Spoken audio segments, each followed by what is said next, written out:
नमस्कार, सलाम और जूले। मैं हूं सोनम वांगचुक लद्दाख से। आप में से कुछ लोग हमें जानते होंगे हमारे शिक्षा सुधार के कामों के बारे में, या फिर पर्यावरण के काम में, आइस स्तूपा, आर्टिफिशियल ग्लेशियर जैसे कामों के लिए, या फिर आई लिव सिंपली जैसे ग्लोबल मूवमेंट्स जो कि सादा जीवन अपनाकर क्लाइमेट चेंज को रोकने के लिए लोगों को प्रेरित करती है।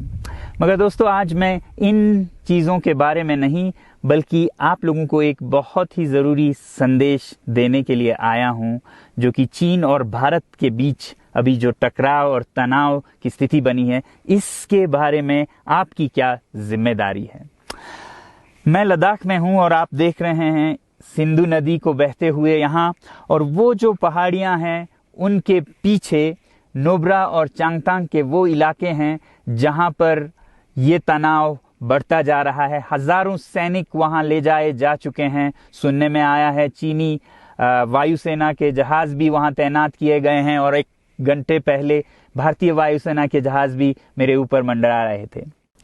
सामान्यतः जब सीमा पर तनाव होता है तो हम आप जैसे नागरिक ये सोचकर सो जाते हैं रात को कि सैनिक इसका जवाब दे देंगे। मगर मैं आज आप लोगों को ये ज़रूरी बात बताना चाहता हूं कि इस बार सिर्फ सैनिक जवाब नहीं, दो तरफा जवाब हो और उसमें नागरिक जवाब भी हो। तो आप जैसे नागरिक दिल्ली, मुंबई और बेंगलोर और अनेक शहरों से क्या कर सकते हैं, इसमें ये समझने के लिए पहले हमें समझनी होगी चीन की ये हरकत और वो ऐसा क्यों कर रहा है।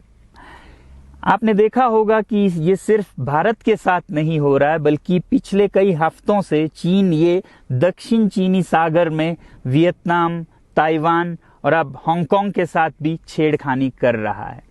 और मेरा ये विश्लेषण है कि वो ये सब किसी देश के साथ दुश्मनी के वजह से ज्यादा अपने अंदर की समस्याओं को सुलझाने के लिए कर रहा है।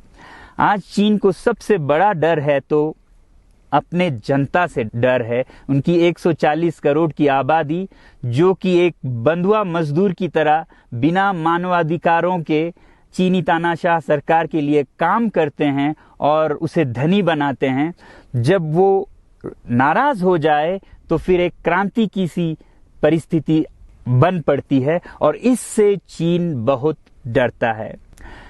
आज कोरोना के प्रकोप के बाद चीन में फैक्ट्रियां बंद हैं, एक्सपोर्ट्स बंद हैं और बेरोजगारी 20% तक बढ़ चुकी है। लोग बहुत नाराज हैं, क्रांति हो सकती है, तख्ता पलट हो सकता है। इसीलिए चीन पड़ोसियों से दुश्मनी करके अपनी जनता को अपने साथ जोड़ने में लगा हुआ है, और ये पहली बार नहीं कर रहा है। 1962 में जब भारत के साथ जंग की तो वो जंग भी उसने अपने जनता को संभालने के लिए की थी। तब 4 साल का अकाल और भूखमरी हुई थी, और इससे ध्यान हटाने के लिए ये जंग की थी। चीन के लिए अपनी जीडीपी और जो खुशहाली है उसे बढ़ाते रहना बहुत ही जरूरी है, और जिस दिन जीडीपी घट जाए वहां की जनता क्रांति के लिए तैयार है।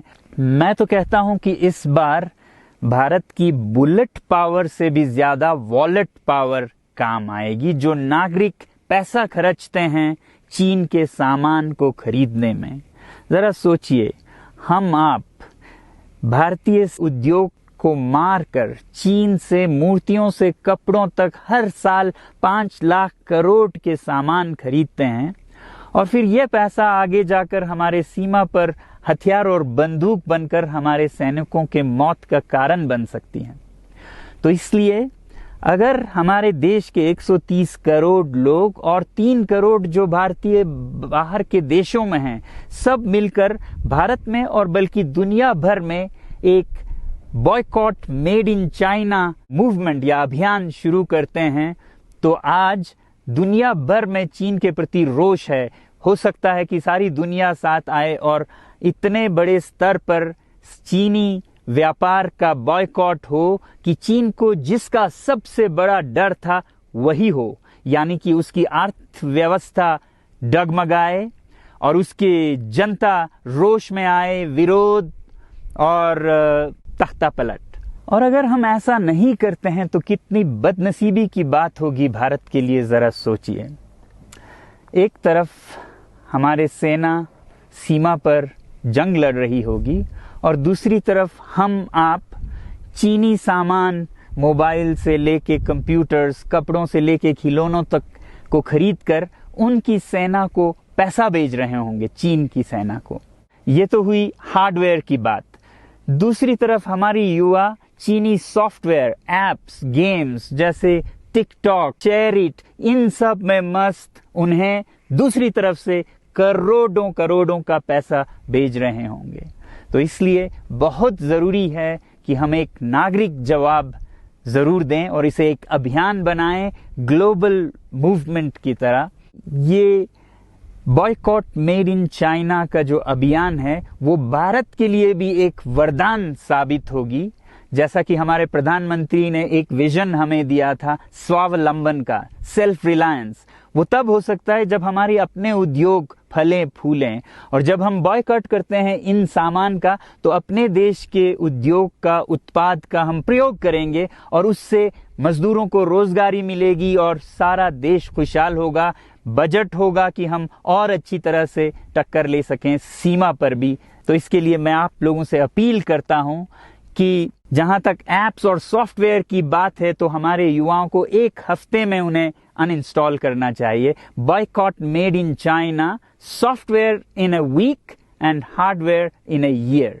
क्योंकि साजो सामान के लिए वक्त लगेगा हमारे अपने देश से और बाहर से विकल्प निकलने तक, तो उसे हम एक साल के अंदर कर सकते हैं। तो ये हम न सिर्फ अपना प्रतिज्ञा करें बल्कि 100 और लोगों को इसके बारे में समझाएं, शेयर करें सोशल मीडिया पर, और हमारी जो मीडिया है वो जनता तक, देश के कोने कोने तक पहुंचाए। और जैसे ही इसका असर दिखने लगेगा, इंटरनेट से एप्स लाखों में, करोड़ों में अनइंस्टॉल होंगे, तो चीन को संदेश साफ जाएगा और यही एक तरीका उसे मेज पर पहुंचा सकती है जहां पर की बातचीत हो शांति की। तो जाते जाते मैं ये बता दूं कि मैं क्या करने जा रहा हूं। इस फोन पर जो भी चीनी ऐप्स हैं उन्हें तो मैं एक हफ्ते में हटा रहा हूं, बल्कि ये फोन जो कि चीन में बना है इसे भी मैं एक हफ्ते में अपनी जिंदगी से अलग कर रहा हूं और एक साल के अंदर हर वो चीज जिस पे मेड इन चाइना लिखा है उसे जिंदगी से निकालने जा रहा हूं।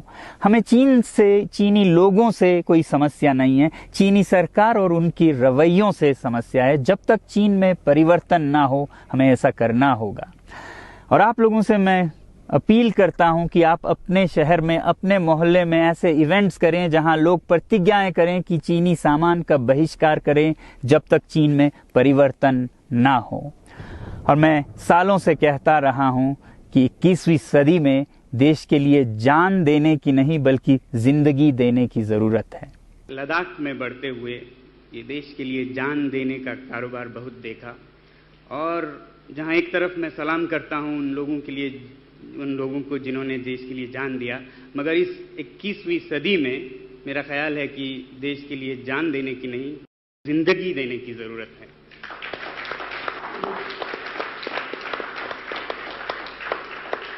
तो आप भी निभाइएगा अपना रोल। जय हिंद।